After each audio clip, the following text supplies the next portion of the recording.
The new Scottish Premiership campaign is just around the corner, and Hearts will be kicking off with a cracker on Monday night live on Sky at home to Aberdeen, the Scottish Cup winners, and Derek McInnes is former side, no less, where he spent 8 years. We will be discussing that and more over the course of this video. We will also get the inside track from someone who has been watching Aberdeen very closely later on. But first of all, I am Craig Cairns. I'm joined by Joel Sked. How are you doing, Joel? Yes, not bad yourself, mate. Yeah, not too bad, man. Excited, although it's weird. It feels like a little bit of a false start. It's the first day of the season, although it was officially last night with Arbroath and Ayr United getting it kicked off. But it's the first sort of like proper Saturday of the season, and we have to wait a couple of days. What are your thoughts on that? I mean, I like the fact that it's going to be on Monday night and it's like a big spectacle and all the narrative around it, but part of me wishes we were in the action today. Yeah, it's for the weekend. I don't know, it's a wee bit. It's good in a sense it's spread over Saturday, Sunday, Monday, just because it allows you to watch a few games. But yeah, it's the fact there's only two, and I know why there is. There's only 2 games on Saturday just because of European involvement. 3 teams were involved on Thursday, and no, 2 teams were involved on Thursday due to TV and stuff. So I get it, but it would have been nice if there was more, there was more excitement around the Saturday, or even if it was like a Friday night to kick the season off. Hearts Aberdeen at Tynecastle on a Friday night would be nice. But yes, excited for Monday night just because I think it's going to be it's the match of the weekend. Loads of narrative around it, just from expected to be 2 teams competing for 3rd place. So obviously, the Hearts terrible season last season, Aberdeen a real mixed bag last season, but won the Scottish Cup, and then you add in the Derek McInnes narrative, last Aberdeen manager to win at Tynecastle with an Aberdeen side. Yeah, so I know. There's a lot around the game. So yeah, roll on Monday. Yes, definitely. And I agree with you. It's nice to be able to get to see so much football over this weekend, but you lose something from not having everybody, or most teams at least, kick off at 3 p.m. on a Saturday together. Get that sort of new season opening day sort of gets lost a little bit. Just before we go into the Hearts Aberdeen game in a bit more detail, I will just say that Hearts Standard is brought to you by S1 Jobs. And if it's time to hand in your transfer request, then head over to S1 Jobs and upload your CV today. With thousands of jobs across Edinburgh and the surrounding area, you'll find the one at S1 Jobs. Start your search today. Okay, so first of all, we will look back to Thursday's press conference. I was about to say yesterday there. That's how quickly time moves these days. Thursday's press conference and the preview to the game on Monday night. First of all, you were there, Joe. Were there any immediate takeaways you kind of took from the press conference? Not really. Just I mean, everything's kind of out there just in terms of the injuries, and suppose the big thing was you got the sense that McInnes and the team were really looking forward to getting the season up and running after a really good Premier Sports Cup campaign, but they were looking at the positives of pushing it to Monday, especially for McInnes, because it allows Callum Newhoff, Benny Berengame and Christian Borgrevinck. It gives them a wee bit of time. Borgrevink's fine. He is trained. Now I think he'll have trained Wednesday, Thursday, Friday and Saturday. It was hoped that Callum Newhoff was going to be training today, and then Benny is probably the most doubtful of the 3. I would be surprised if we saw him involved on Monday. And then you've got the 2 wild cards, which are Pierre-Landry Cabori, which is still going on, and Thomas Bennett Magnuson. And if they get over the line over the next couple of days, they'll be... You get the sense from Derek McInnes that they'll be in the squad and involved on Monday. So there's another added excitement around it, potentially 2 new signings that I would be very, very surprised if either started, but involved and within the squad. So yeah, it was very much raring to go, but at least there's benefits to the wait for the for the first game of the season, and it also allows like McInnes, Paul Sheeran, Alan Archibald are going to go to, I think they'll all go to different games. That's the way it sounded, just to get an eye on teams. So I'd imagine one will be at the United game tomorrow. Imagine one will be, I'm trying to think who else we've got coming up. Falkirk quite early on, Motherwell, Livingston all quite early on. So yeah, they'll be around the country getting an eye on things. And I suppose takeaways, and I asked them about if there's going to be more variety in the Scottish Premiership this season. I wasn't overly sure. I think his answer will be informed by how he views the new signings and gets an eye on the new signings for each team. But just in my head, I'm thinking that looking at like Falkirk coming up, they'll play a particular style. Then you've had five, Motherwell with the new managers. So we've got five teams with new management. I think over the last couple of years, there's been a lot of teams playing a back three or a back five, depending on it. I don't think there'll be as many this season, but we'll see how we go. But the big thing obviously we've seen during pre-season and the Premier Sports Cup is that Hearts will be one of the more like flexible and pragmatic teams in the Scottish Premiership. Yeah, I mean, if Derek McInnes is talking about adapting his team for how the likes of Hamilton and Stirling are lining up, I'm sure he's going to do it for the likes of Aberdeen. Yes, and I think what should be clarified is that he's adapting it to not because of exploit weaknesses. Yes, rather than being scared of Stirling. Yes, of course. Yeah. Thank you for clarifying that. One thing that McInnes has mentioned himself, and I wondered what your thoughts on it. I don't know if he mentioned it over the press conference the other day, but he certainly mentioned it in the past about Hearts have a bit of a, maybe didn't use these words either, but Hearts have a little bit of a competitive edge over Aberdeen going into this, having played competitive fixtures rather than just the pre-season. Aberdeen are in the situation that Hearts were in last season, in that their success means that their pre-season started later, the competitive matches are starting later, and it means this will be their first competitive game of the season. Do you think that will play a factor? I do. I've had the feeling that Aberdeen could be a wee bit undercooked. I don't think they've played many pre-season. I think they had behind closed doors game against Falkirk. They played Ipswich. They played Cove Rangers. So I think they've had a couple of games where they have used just got minutes in the play, minutes in the players, but it doesn't look like they've had games where Jimmy Tillane's managed to play for 60 minutes with a really competitive squad and what he's going to be his best 11. Whereas Hearts, we kind of saw that against Sunderland. So yeah, I do think Hearts are better placed than Aberdeen at the moment, and again leaning on that experience of last season where I did think Hearts were undercooked going into the season. You also look at Aberdeen; they are probably still a wee bit behind Hearts in terms of the business they need to do. I think they're looking at bringing in four other players, and they are 4 players who will likely be kind of key players for them. So yeah, I think Hearts are in a good position and opportunity to go at Aberdeen and just make sure that intensity and tempo is high from the start, and there's a good chance of maybe catching them cold. One thing I should add that McInnes did note that he paid respect to Aberdeen with the quality of players they have and the job the manager's done, etc., etc. But yeah, I do think that I would imagine with the Hearts fans, the excitement going into this game, I would flip it to Aberdeen. And I'm not saying every Aberdeen's fans like this. There'll be a lot of people who are excited, but I think there'll be still an apprehension on how Aberdeen are going to take to the game. Yeah, they don't have a good record at Tynecastle. I mean, I know this kind of all bets are off to an extent here with just all the things that we've been talking about, all these variables that are kind of feeding into this game.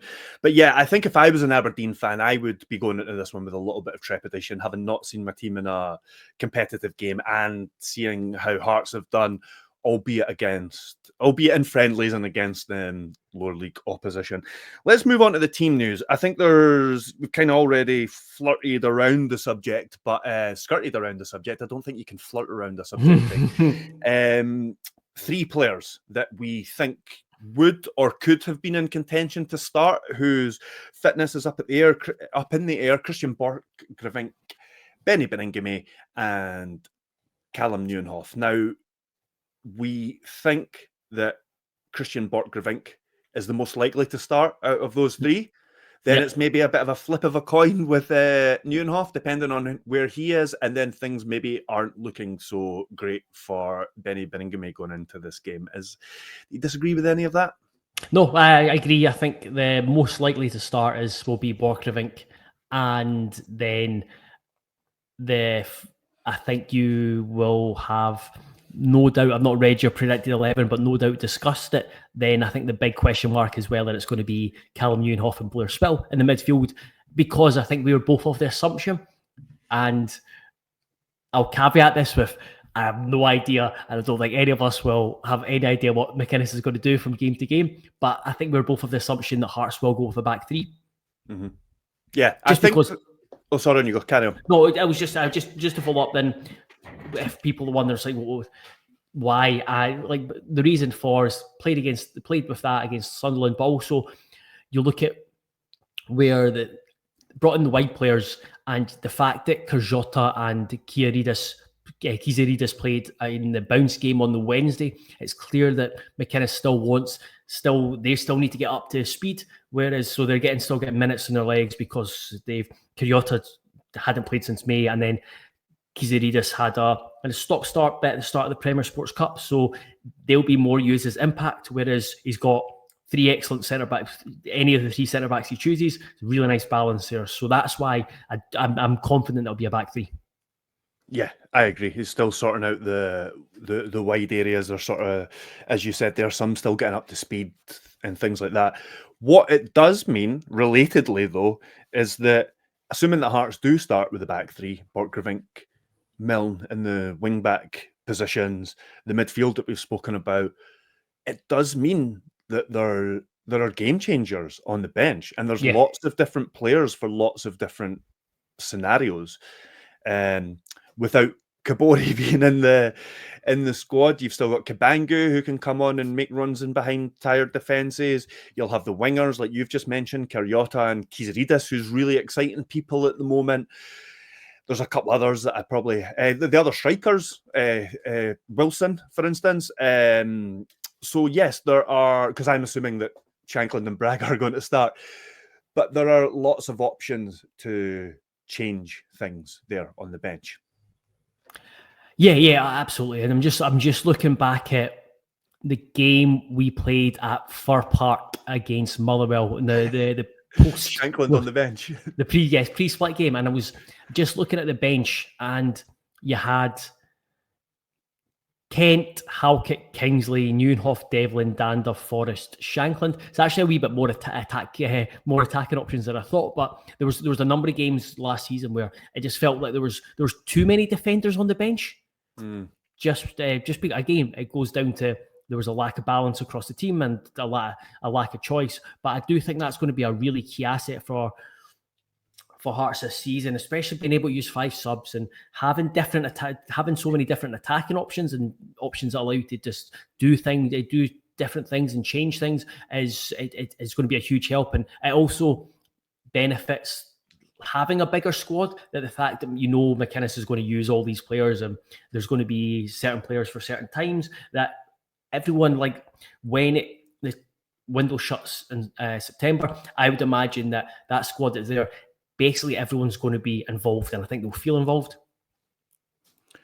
Let's go on to predicted 11 without us kind of going through the entire 11 and mention everybody. We'll just maybe pick a couple of positions, one of which I wasn't 100% sure on, Kent or Steinwender. Different kind of defenders. It depends on what you want or what Aberdeen are going to bring, I suppose.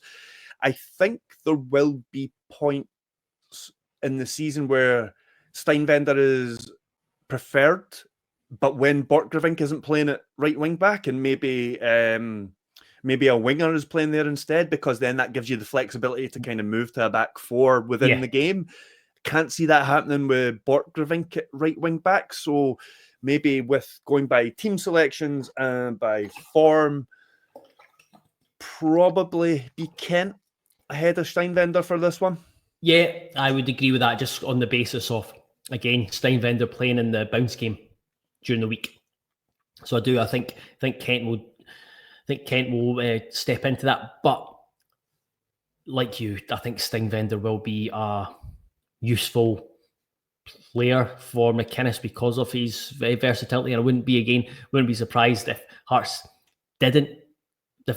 weren't able to add another right back, then he was used in that kind of scenario. Yeah, and I also think he'll be used ahead of Kent for certain matches where Hearts are expected to have more of the ball and things like that. But maybe Aberdeen's not one of those games. The other interesting one is up front, even though I've already said I think it's going to be Shankland and Braga, as we've spoken about. There's options there. At the start of pre-season, it looked like he was going to play Wilson absolutely every game. It looked like he was going to play Alan Forrest absolutely every game.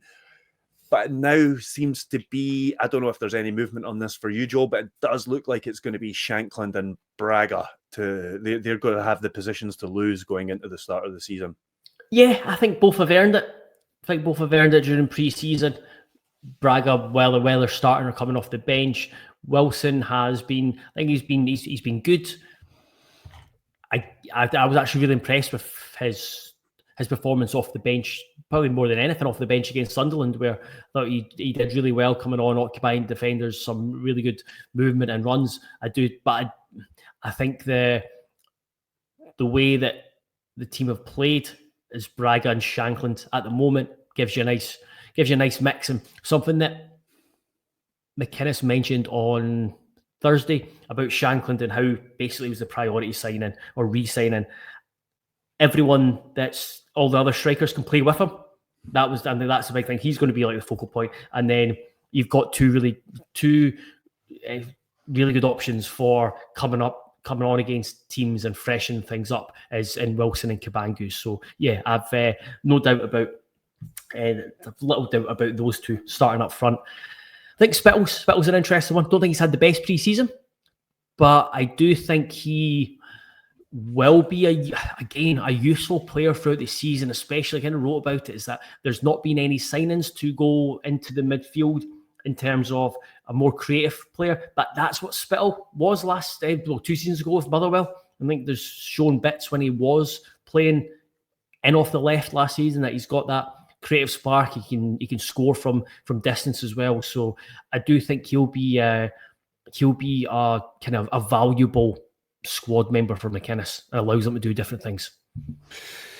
Is there anything else you want to cover before we move on? We should actually say all this is with the caveat that, as we kind of mentioned earlier, that Derek McInnes might very well see something in Aberdeen that he thinks, oh, this player has to play instead. So there could be an absolute curveball that comes out of nowhere when the team is announced on Monday evening. But just before, we have got Press and Journal journalist Ryan Cryle. We've pre-recorded interview that you did is coming up after we have concluded our talk. Is there anything else you want to add before we get out of here, Joe? No, other than I think it's just got there's real opportunity on Saturday, a real opportunity on Monday night to get a win and 3 points and kind of just kickstart the season and really have the momentum, because if you win that, then you go to Tannadice and there'll be a massive crowd. There's parallels to 05-06 with the third game of the season where a big crowd went up to Tannadice and there was a real feel-good factor.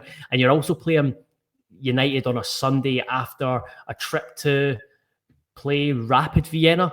So there's it's you're getting them at a good time, and if you can go up there with a really good result in the bag from the first game of the season, then it just allows could act like a snowball and just gather momentum. And so yeah, it's exciting.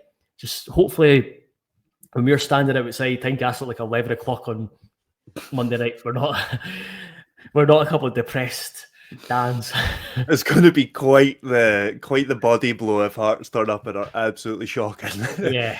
But let's not think about that. Thanks everybody for joining us. As I said, we're going to have once we say goodbye, there's going to be an interview with Ryan Cryle from the Press and Journal. Joe spoke to him earlier in the week. Please check out everything at heartstandard.co.uk. There's lots of preview stuff going up. There's everything that McInnes has said in the press conference the other day.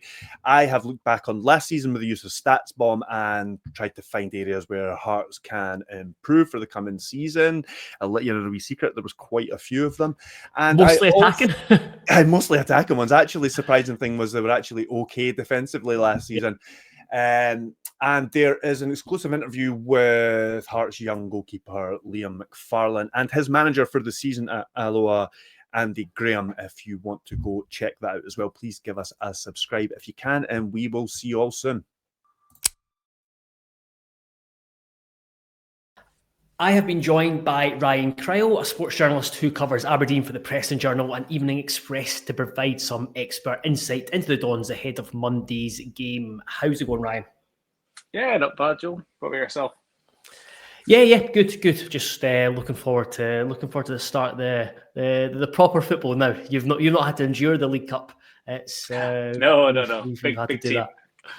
Yeah, you've got Europe to look forward to. There's no jealousy here. Not anyway. So let's just jump straight in. Last season was, a very, very mixed bag for Aberdeen. There was a brilliant run to start the campaign, and then an incredible end to it with the Scottish Cup victory, costing Hibs a place in the European group stages. Anyway, either side of that was a long run of kind of relegation form. To be frank, how do you assess last season and turn it into what is the feeling heading into this campaign? Yeah, I mean, last season was very strange. I think Jimmy Tillin, almost in a way, when he came in last summer, new Swedish manager, the kind of manager that Aberdeen had wanted, or Aberdeen fans have wanted for a long time.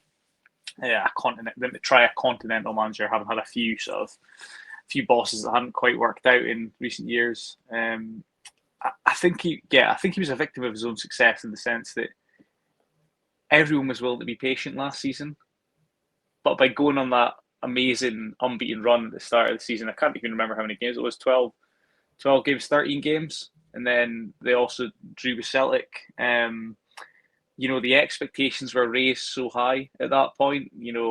At that point there was it almost got to the stage, especially when they beat Rangers at Tawdry, it got to the stage where it wasn't just a case of can they finish third this season? It's third is the very the basement of if things go terribly from this point onwards, maybe they'll finish third.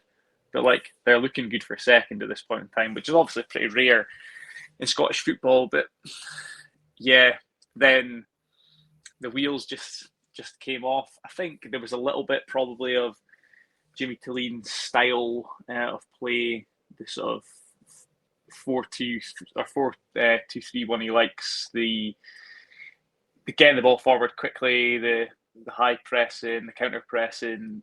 I think there was just probably an element of teams sort of working out a way to deal with that a little bit, and if things weren't quite as efficient and accurate in terms of passing and moving the ball and stuff, it kind of, it sort of stopped working in the way it had worked at the start of the season. And then you kind of, by the time you got to the end of the season and, third slipped away, fourth slipped away, and then they're in fifth place, you are kind of looking at the season as entirely hinging on the Scottish Cup final. And the Scottish Cup final was, if they'd lost that game, I think as probably most people expected, even the most optimistic people probably expected them to lose that Scottish Cup final, given how the subsequent games against Celtic had gone and how Jimmy Tillin's system had meshed up with Celtic's style of play and the players they have and the space they'd been able to find. And yeah, it did. You kind of felt if they had lost the game, then that would have been very much a sort of what could have been kind of season. Would it have been a failure? I mean, it would have been a season of progress in a sense because the previous season had gone so poorly, but it would have been a disappointment based on where they were at. But then they win it and it's everything, even within the Scottish Cup final itself, they're 1-0 down. And it's if they don't get that late goal that Kasper Schmeichel probably should have does better with in the Shane Morris cross and ends up turning at his own net, making a bit of a hash of it. It's just that little moment flips your season from a season of disappointment to a season of glory, and then the scenes afterwards, not just in Hampden but in Aberdeen, and this feel-good factor and positivity around the club going into this summer, and around Jimmy Killeen and the project, the Dave Cormack project as well, the chairman and owner, kind of like it vindicates a lot of the stuff that he's kind of had go on over the last few years in terms of appointing managers that not quite working out, but like there's this real feel that everyone's together and moving in the right direction. Now it's strange football in terms of like the sort of the fine margins and like kind of dancing on the head of a pin a little bit. But yeah, I feel like that's probably where I'm at in terms of reflecting on the last 12 months. And looking ahead, what's the general feeling before we look into the recruitment so far this summer? What's the general feeling heading into the new season? I don't think, in terms of, I'm not really seeing anything from fans in terms of like finishing positions and stuff. I think that covering Hearts, the level you do, you know this, that third has to kind of be the minimum when you're looking at things like budgets. If you have a really good season, can you finish above Rangers? I don't think anyone at this point in time thinks that, like, you know, the title is a possibility. Do Aberdeen, for this season to be a success, do they need to win a cup again? I asked that question a couple of weeks ago Sunday. I don't know how realistic that is. It would obviously be nice to win another cup, like another trophy so soon after that sort of long drought was ended. I think success this season for Aberdeen, and the feeling at the moment I'm kind of getting from supporters, is you want to be competitive and entertaining, consistent, and have a sort of identity and sort of well-defined style of play in the league. And that means third, to be fair. But you also want to break this kind of hoodoo that Scottish teams have had, where, you know, it's been one or the other for Scottish teams, hasn't it? Where it's like you either are brilliant in Europe or you're getting gubbed in Europe, and like you're holding it together in the league. But like no one's really combined it. Aberdeen Conference League in 2023. I mean, they were pretty good against like Eintracht Frankfurt, and probably surprised a few people with how competitive they were. Probably let themselves down a little bit in terms of the Hoyke games. Well, Hearts last season combined it by making a fool of it in Europe and also making a fool of it in the league. Well, so yeah, there's that possibility. Yeah, you don't want that. You don't want that to happen again, because I think it really does. My experience in 2023 is it really saps the energy a little bit from the European adventure as well. The fact that like every Sunday you're going and making a pig's ear of it. But it's yeah, the fact that, yeah. Sorry, just like the fact is that there's. I still have nightmares about the Petro Cup game, but the fact is that the Conference League, it's built the way it's built now, is if Aberdeen drop into it, is that the qualification to the knockout stage isn't just kind of realistic. It should be, it's attainable and should be something that clubs like Aberdeen Hearts should achieve. Oh yeah, I know. And like I've only really had the experience of watching Hearts and the new Luke Conference League, like last season. And I did think it was like one of those situations where you did think Hearts should have went through. I don't know, maybe correct me if I'm wrong. I do. I suppose one of the debates Aberdeen fans have been having a little bit in the last few days is: do you want Europa League? Do you want the sort of the big cities, the glamour stadiums, but a potential series of like really difficult games where you've got no real prospect of going through, but if you do get some results, you can make a lot of money?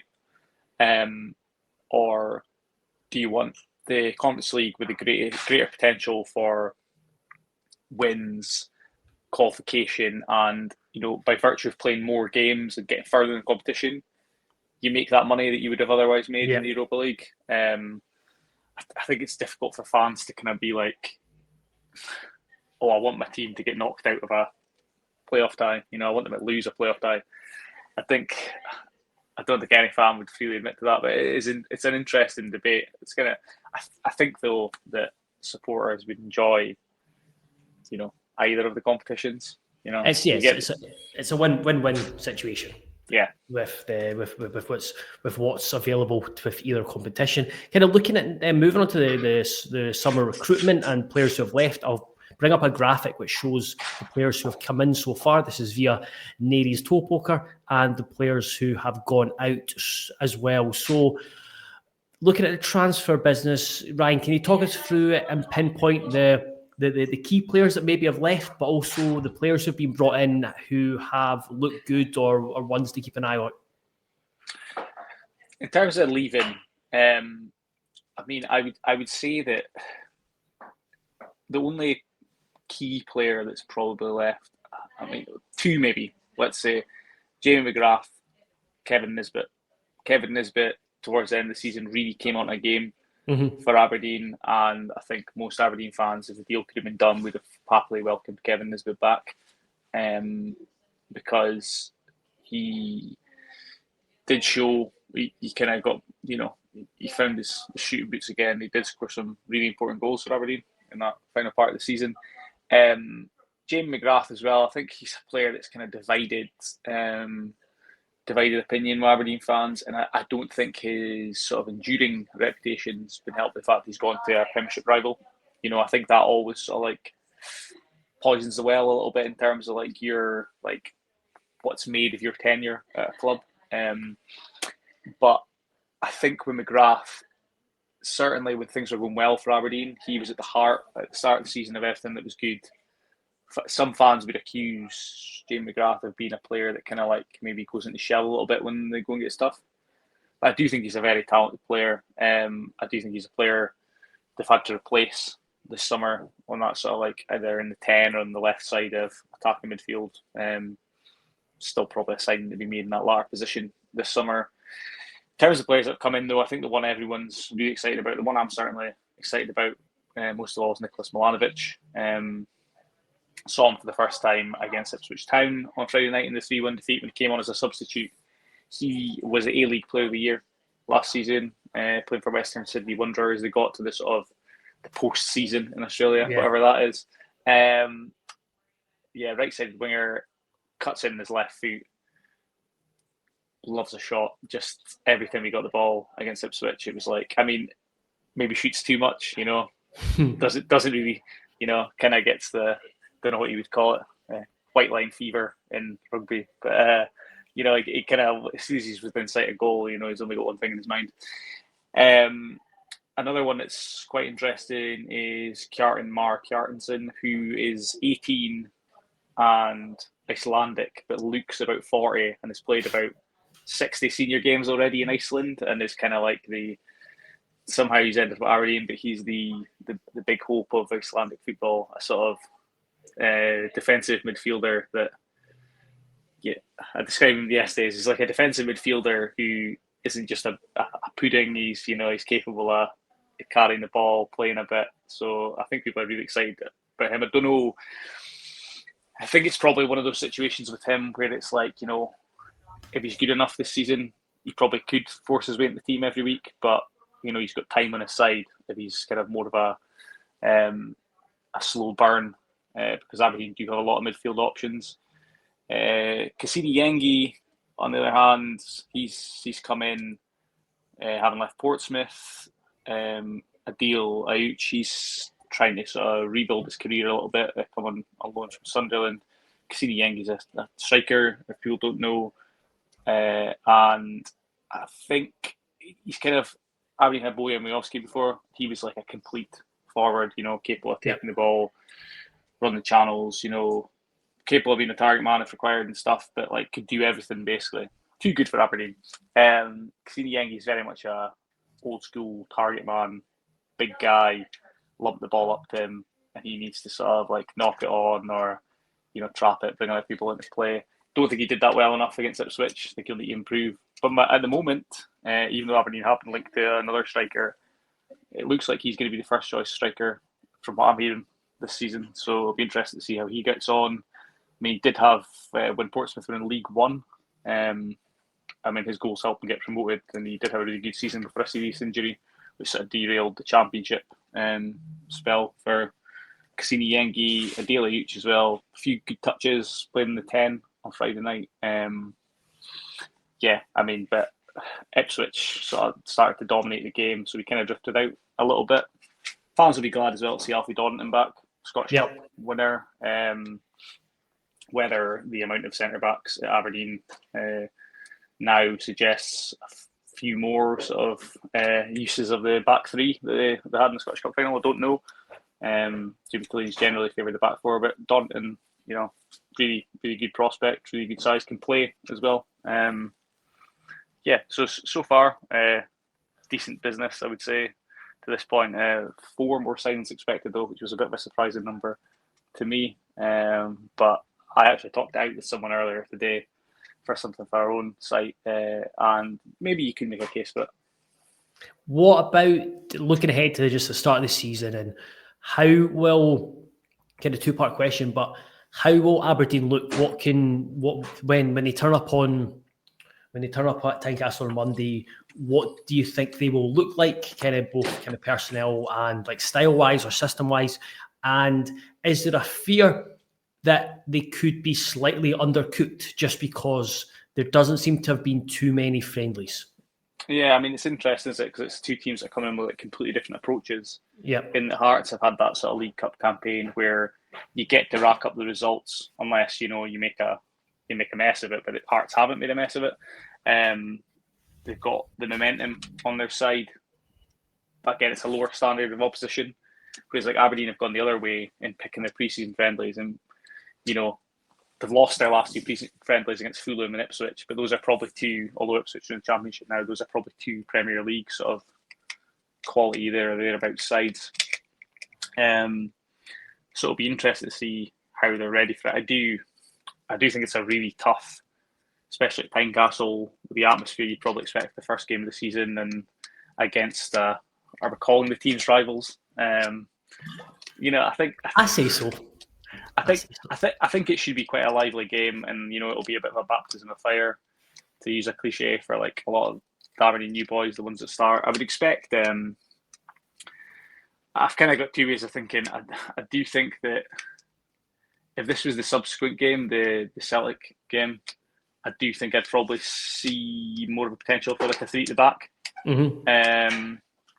I do think against Hearts that if you go and play 3 at the back at Tynecastle, it's sort of like maybe Jimmy Clean doesn't think this way because he's more of a pragmatist, a football man. But like there would be an element of going like, we're the underdogs here a little bit.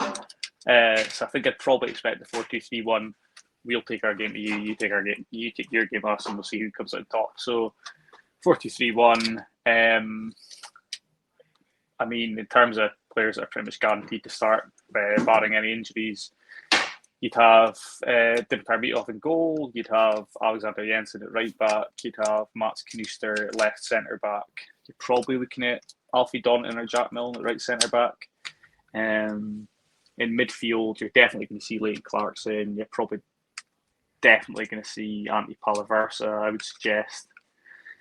The 10 up for grabs a little bit. Is Papi Hibby Gay fit? Is Adila Uch going to play there? Will they go for more of a sort of driving presence like Dante Polvara? I think one of the issues against Ipswich was kind of got overrun a little bit because Palaversa and Clarkson and Uch as a 3 were quite sort of, I don't want to say lightweight, but there wasn't really there wasn't a hard man in there.